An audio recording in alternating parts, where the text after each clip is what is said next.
Hello दोस्तों, स्वागत है आप सभी का आपके अपने YouTube channel M word point में। आज आपके प्रैक्टिस सेट नंबर 42 लेके आए हैं। आप भी हमारे साथ में प्रैक्टिस सेट लगाइए और कमेंट बॉक्स में बताइए कि आपके कितने क्वेश्चन सही हुए, कितने नंबर आ रहे हैं आपके। तो चलिए शुरू करते हैं आज का प्रैक्टिस सेट। देखिए पहला क्वेश्चन। क्वेश्चन दिया है, चीनी यात्री फायान किसके शासनकाल में भारत आया था। तो जो फायान आया था वो आया था आपका चंद्रगुप्त विक्रमादित्य। इनको हम क्या कहते हैं, इनको चंद्रगुप्त द्वितीय भी कहते हैं। चंद्रगुप्त द्वितीय भी कहा जाता है, ठीक है। इनके शासनकाल में भारत आया था। यदि आपसे पूछा जाए कि जो ह्वेन सांग था, ह्वेन सांग ये किसके शासनकाल में भारत आया था, तो ये आपका हर्षवर्धन के शासनकाल में भारत आया था। ठीक है, दो के बारे में ज्यादा पूछा जाता है, एक तो आपका फायन हो गया, एक आपका ह्वेन सांग हो गया। तो जो ह्वेन सांग था वो हर्षवर्धन के समय आया था, और जो आपका फायन है वो आपका चंद्रगुप्त द्वितीय के समय आया था।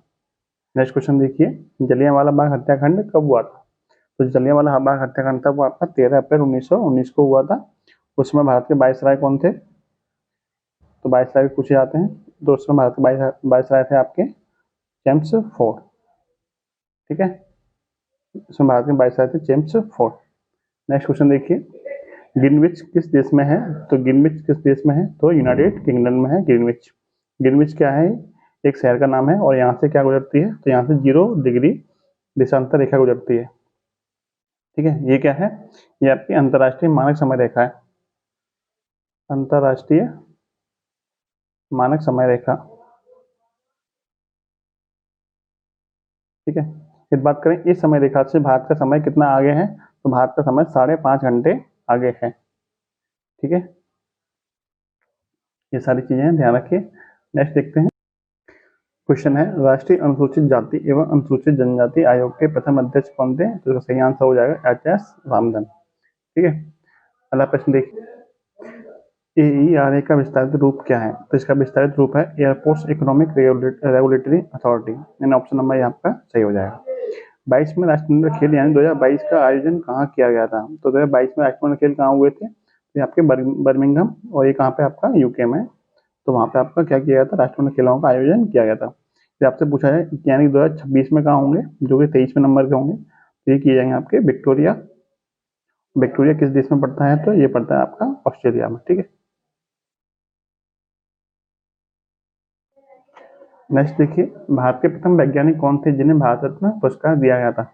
तो 1954 में 3 लोगों को पुरस्कार दिया गया था, उनमें भारत के एक वैज्ञानिक भी थे। वो कौन थे, तो भारत के वो सीवी रमन थे, जिन्हें 1954 में भारत रत्न दिया गया था। और 3 लोग कौन कौन से थे, तो एक तो सीवी रमन ही थे, दूसरे हो गए आपके राधा कृष्णन, जो भारत के पहले उपराष्ट्रपति थे, और तीसरे थे राजगोपालाचारी। राजगोपालाचारी, ठीक है, 3 लोग थे जिनको 1954 में भारत रत्न दिया गया था।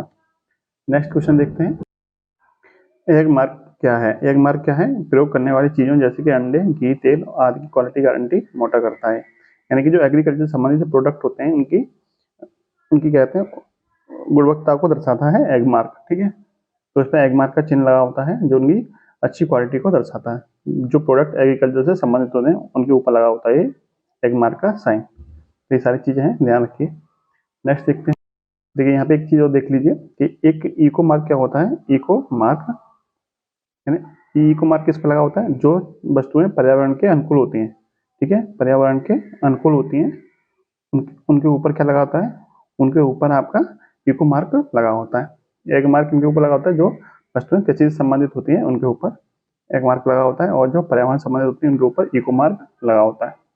नेक्स्ट देखिए, भारत द्वारा स्वदेश निर्मित लाइट कॉम्बैक्ट एयरक्राफ्ट यानी कि LAC, लाइट कॉम्बैक्ट एयरक्राफ्ट यानी कि LAC का नाम क्या है। तो पहला LAC क्या था, पहला LAC था आपका तेजस, जो भारतीय सेना में कब शामिल हुआ था, तो 2021 में आधिकारिक रूप से शामिल हुआ था 2021। 5 रंग का झंडा किस देश का है, तो 5 रंग का जो झंडा है वो किस देश का है, तो आपका पुर्तगाल का पड़ता है 5 देश का झंडा। हवाई द्वीप समूह की खोज किसने की थी, तो हवाई द्वीप समूह की खोज की थी कैप्टन कुक ने। ठीक है, और कैप्टन कुक ने हवाई द्वीप की खोज की थी। और जो हवाई द्वीप किस देश के अंतर्गत आता है, तो ये पड़ता है आपका USA यानी कि अमेरिका के अंतर्गत पड़ता है। तो USA का जो 50वां राज्य है वो कौन सा है, सॉरी 49वां राज्य कौन सा है, तो 49वां राज्य आपका यही है, हवाई द्वीप। 50वां कौन सा, तो 50वां आपका अलास्का पड़ेगा। नेक्स्ट देखिए, भारत में नागरिकता प्राप्त करने का नियम कौन बनाता है। तो जो भी नियम होते हैं वो कौन बनाता है, तो संसद द्वारा ही बनाए जाते हैं। संसद द्वारा अनुमोदित होने के बाद राष्ट्रपति के साइन होते हैं तो वो नियम बन जाता है। अगला क्वेश्चन देखिए, ऑस्ट्रेलिया की मुद्रा क्या है? तो ऑस्ट्रेलिया की मुद्रा क्या है? डॉलर है ऑस्ट्रेलिया की मुद्रा। यूरो कहाँ की मुद्रा है? तो ये आपके यूरोपियन यूनियन की मुद्रा है। तो यूरोपियन यूनियन की मुद्रा है यूरो। ठीक है।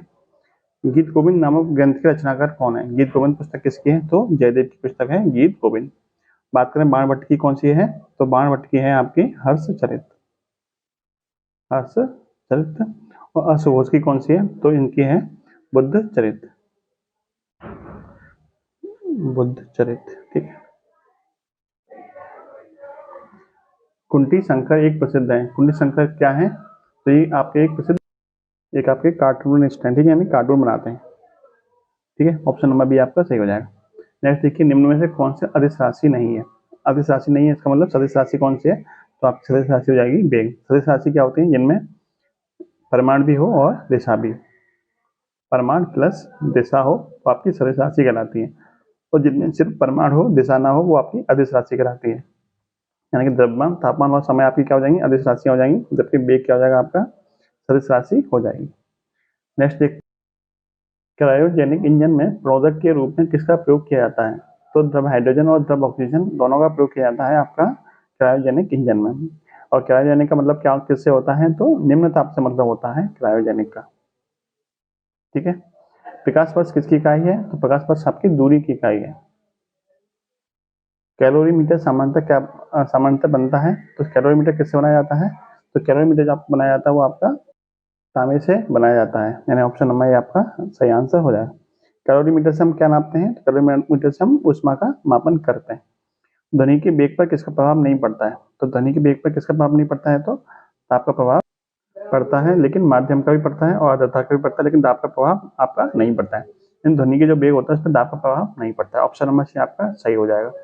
अगला क्वेश्चन देखिए, नाभिक में प्रोटॉनों की संख्या और न्यूट्रॉनों की संख्या के योग को क्या कहते हैं? तो n+p कहलाता है आपका परमाणु द्रव्यमान संख्या। ठीक है, न्यूट्रॉन प्लस प्रोटॉन की संख्या क्या कहलाती है? आपकी द्रव्यमान संख्या कहलाती है। एक गैस का रुद्रोष्म दबाव के दौरान उसका तापक्रम क्या होता है? तो जब रुद्रोष्म दबाव होता है तो उसके दौरान उसका तापक्रम क्या होता है? बढ़ जाता है। निम्नलिखित में से कौन सा एक तत्व नहीं है? ऑक्सीजन, सिलिकॉन, क्लोरीन या फिर संगमरमर। तो संगमरमर आपका तत्व नहीं है, जबकि ये तीनों क्या है? आपके तत्व के अंतर्गत आएंगे। अगर आप क्वेश्चन देखते हैं, निम्न में से किस अम्ल का प्रयोग सीसा संचायक बैटरी में किया था? यानी बैटरी में जो एसिड प्रयोग किया था वो कौन सा है? वो आपका सल्फ्यूरिक एसिड होता है, सल्फ्यूरिक अम्ल यानी कि H2SO4। निम्न में से किस खनिज अयस्क से लोहा प्राप्त किया जाता है? तो लोहा में किससे मिलता है? तो हेमेटाइट से प्राप्त किया जाता है। लोहे का अयस्क क्या है? तो हेमेटाइट लोहे का अयस्क है।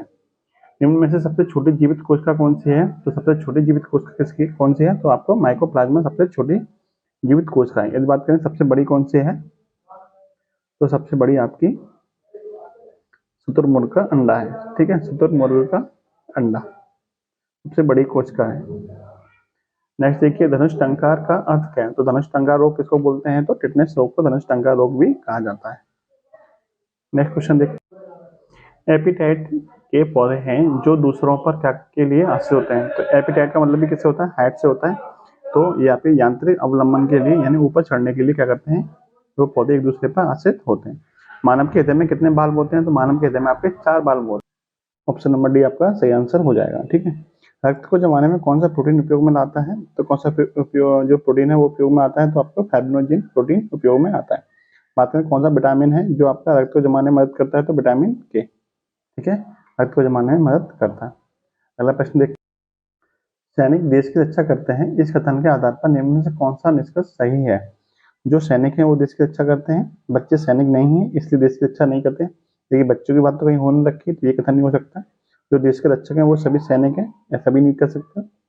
महिलाएं सैनिक नहीं है, महिलाओं के बारे में कोई बात नहीं हो रखी। एक ही ऑप्शन है जो आपका सही आंसर हो जाएगा। अगला प्रश्न देखिए, 4 पुस्तकें P, Q, R और S मेज पर रखी हुई हैं। R को Q के ऊपर रखा गया है। देखिए हम केंद्र में बना लेते हैं। R कहाँ है? Q के ऊपर है। ठीक है, Q के ऊपर है R, एवं S को P के नीचे रखा गया है। R सबसे ऊपर नहीं है, R सबसे ऊपर नहीं है और S को P के ऊपर रखा गया है। ठीक है, तो यहाँ पे आ जाएगा P और यहाँ आ जाएगा आपका S। तो बताएंगे सबसे नीचे कौन सी पुस्तक है? सबसे नीचे कौन सी पुस्तक हो जाएगी? आपकी Q आपकी सबसे नीचे पुस्तक हो जाएगी। यानी कि ऑप्शन नंबर बी सॉरी आपका क्या हो जाएगा, सही आंसर हो जाएगा। देखिए यहाँ थोड़ा सही कर लीजिए इसको। देखिए आपसे बोला गया कि एस को पी के नीचे रखा गया, तो एस यहाँ पे आ जाएगा और आपका पी ऊपर आ जाएगा, लेकिन आपके आंसर पे कोई फर्क नहीं पड़ेगा। ठीक है, बनाते टाइम गलत बन गया है, ये आंसर आपका क्यू का क्यू ही रहेगा। लड़कियों की पंक्ति में नेहा बाएं किनारे से 7वें नंबर पे है और दाएं किनारे से 14वें नंबर पे है, तो बताइए पंक्ति में कितनी लड़कियां हैं। तो देखिए 7 प्लस के 14 कितना हो जाएगा, 21। 21 में 1 हटा दीजिए, कितना हो जाएगा 20। कुल लड़कियां कितनी हो जाएंगी आपकी, 20 आपकी कुल लड़कियां हो जाएंगी। नेक्स्ट क्वेश्चन देखते हैं। निम्नलिखित में से कौन सा कथन बिहू गरबा के समान है। तो देखिए कथकली, भरतनाट्यम, पोंगल या फिर भांगड़ा। तो इसके समान कौन सा हो जाएगा, भांगड़ा आपका इन सबके समान हो जाएगा। क्यों हो जाएगा, क्योंकि ये आपके लोक नृत्य हैं, बाकी ये आपके एक शास्त्रीय नृत्य में आ सकते हैं। जबकि पोंगल शास्त्रीय नृत्य में नहीं आता है, लेकिन ये लोक नृत्य में आता है। ठीक है, बात करें बिहू कहाँ का है, तो ये आपका असम का हो जाएगा। गरबा कहाँ का है, ये आपका गुजरात का हो जाएगा। ठीक है, पोंगल तमिलनाडु का हो जाएगा, भरतनाट्यम भी तमिलनाडु का, कथकली केरल का है और भांगड़ा आपका पंजाब का है। ठीक है, एक आदमी के पास सदैव क्या रहता है, तो एक आदमी के पास सदैव आपका हृदय रहेगा। पैर जरूरी नहीं हो, आंख जरूरी नहीं है हो और हाथ भी जरूरी नहीं, लेकिन हृदय जरूरी होगा। निम्न में से कौन सी संख्या सम संख्या है। ठीक है, तो कौन संख्या सम है, इसमें दो आपकी सम हो जाएगी। सम क्या होती है, जो दो से विभाजित हो जाए वो संख्या क्या है, सम होती है। 2/3 का मान क्या होगा, 2/3 का मान, दो में जब हम 3 का भाग करेंगे, दो में जब हम 3 का भाग करेंगे तो आपका 0.66 आंसर आता रहेगा। तो इसको हम शॉर्ट में दे सकते हैं 0.6 के ऊपर 12। ठीक है, तो ये आपका ऑप्शन नंबर बी आपका सही आंसर हो जाएगा। नेक्स्ट क्वेश्चन देखिए, ए की पावर 6 डिवाइड बाई ए की पावर 2, तो ए की पावर कितना बचेगा। देखिए यदि ए की पावर m में यदि हम भाग करें ए की पावर n से, तो क्या होता है, ए की पावर m माइनस के n, यानी जब बेस समान होता है तो भाग में घातें क्या होती हैं, घट जाती हैं। तो देखिए यहाँ पे बेस समान है, ऊपर घात 6 है और बटे में कितनी है 2, कितना हो जाएगा, ए की पावर 6 माइनस के 2 यानी कि ए की पावर 4। ऑप्शन नंबर सी आपका सही हो जाएगा।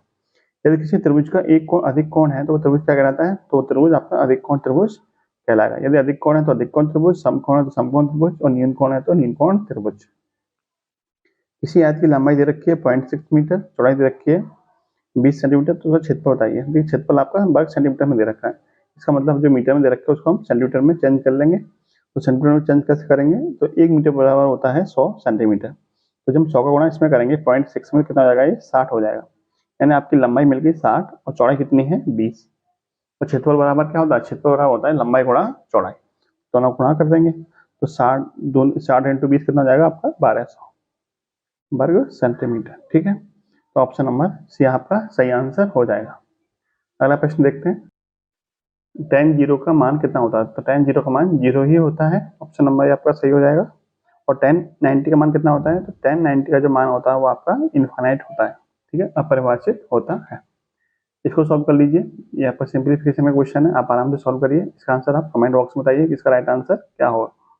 देखिए 2, 3, 4, 5, 6 का लासापा बताइए। लासापा वो छोटी छोटी संख्या होती है जो इन सबसे कट जाए, तो इनमें ऑप्शन में सबसे छोटी संख्या कौन सी है, 30 है। लेकिन 30 आपका 4 से नहीं कटता, तो आंसर नहीं होगा। जो 60 है वो आपका 2 से कटता है, 3 से कटता है, 4 से भी कटता है, 5 से भी कटता है और 6 से भी कटता है, तो ये आपका क्या हो जाएगा, एलसीएम हो जाएगा। ठीक है, नेक्स्ट देखिए, नेक्स्ट क्या है, 3/4 कितने परसेंट के बराबर होगा। यानी जो 3:4 है इसको हम ले सकते हैं 3/4 और परसेंटेज में पूछा तो गुणा कर देंगे 100 का, 4 से कटेगा आपका 25वां और 25 या 75, यानी कितने परसेंटेज के बराबर हो जाएगा, तो 75% के बराबर हो जाएगा। अगला क्वेश्चन है कि एक फल विक्रेता द्वारा 33 केले बेचने पर 11 किलो के बराबर 11 किलो के विक्रय मूल्य के बराबर लाभ होता है, तो लाभ परसेंटेज बताइए। तो लाभ परसेंटेज कैसे निकालेंगे, देखिए कितने का लाभ हो रहा है, तो 11 का लाभ हो रहा है, कितने किलो पे हो रहा है, 33 केले बेचने पे हो रहा है, तो 33 केले बेचने पे 11 का लाभ हो रहा है। तो यदि वो 33 केले बेच रहा है और 11 उसके लाभ के रूप में मिल जा रहे हैं, तो एक्चुअल में उसको ओवरऑल कितने केले उसकी जेब से जा रहे हैं, यानी उसकी दुकान से कितने केले जा रहे हैं, तो 11 माइनस कर देंगे, 33 माइनस के 11 यानी कि 22। तो वो जो अपने लाभ की गणना करेगा वो 22 किलो पर करेगा। क्यों करेगा, क्योंकि 33 जा रहे हैं लेकिन 11 उसके वापस मिल जा रहे हैं, वापस मिलने का मतलब 11 किलो का उसको लाभ मिल रहा है। तो ओवरऑल जो उसको लाभ की गणना जो करेगा वो 22 किलो पे करेगा। 11 का लाभ कितने पे, 22 पे, वहां कर देंगे 100 का, तो 11 से 2 बार, 2 से कटेगा आपका 50वां, यानी कितने परसेंट का लाभ हो जाएगा, तो 50% का लाभ हो जाएगा। अगला प्रश्न देखिए, 30, 40, 50, सॉरी 30, 40, 55, 50, 70 का औसत क्या होगा? औसत बराबर क्या होता है? कुल योग बटे में कुल संख्या। तो इन सब का जोड़ कर लीजिए। इन सब का जोड़ कितना हो जाएगा? 70, 50, 120, 120 और 40, 160, 160 और 30, 190, 190 और 55, 245। यानी कि 245 बटे में कितनी संख्या है? 1, 2, 3, 4, 5। 5 से भाग कर दीजिए, कितने जाएगा? 5 24, 5 9 45, यानी कि 49 आपका क्या आ जाएगा? एवरेज निकल के आ जाएगा। नेक्स्ट देखिए, ये वर्गमूल दशमलव के बाद कितने अंक होंगे? तो इसके बाद वर्गमूल दशमलव के बाद कितने अंक होंगे? देखिए यहाँ पे कितने हैं? 1, 2, 3, 4। दशमलव के बाद कितने अंक हैं? 4 अंक हैं। तो इसका जो वर्गमूल होगा उसमें 4 का आधा यानी कि 2 अंक होंगे। यानी जितने भी अंक होते हैं वर्गमूल में वो क्या होता है? उसका आधा होते हैं, संख्या का आधा।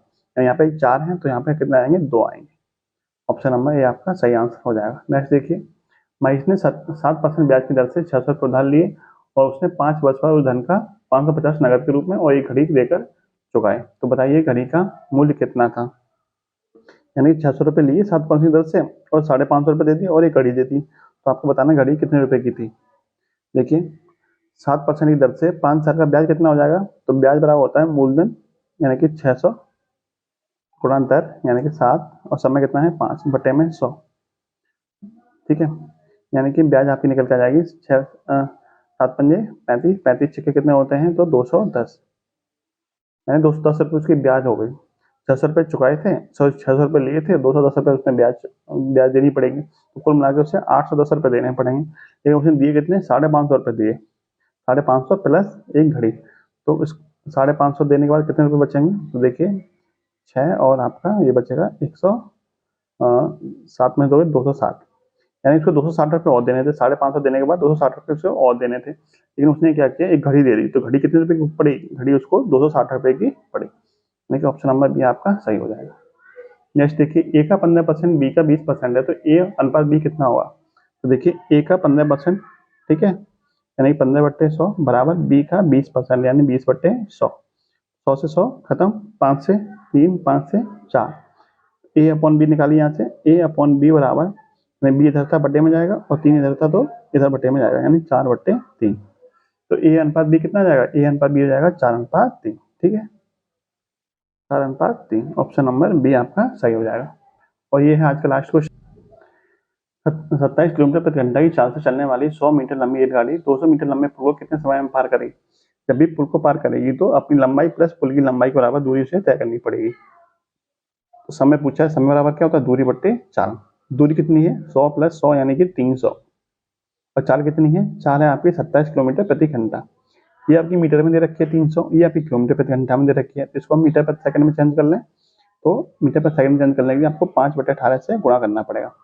5/18 से गुणा, 9 से कटेगा 2 बार, 9 से 3 बार।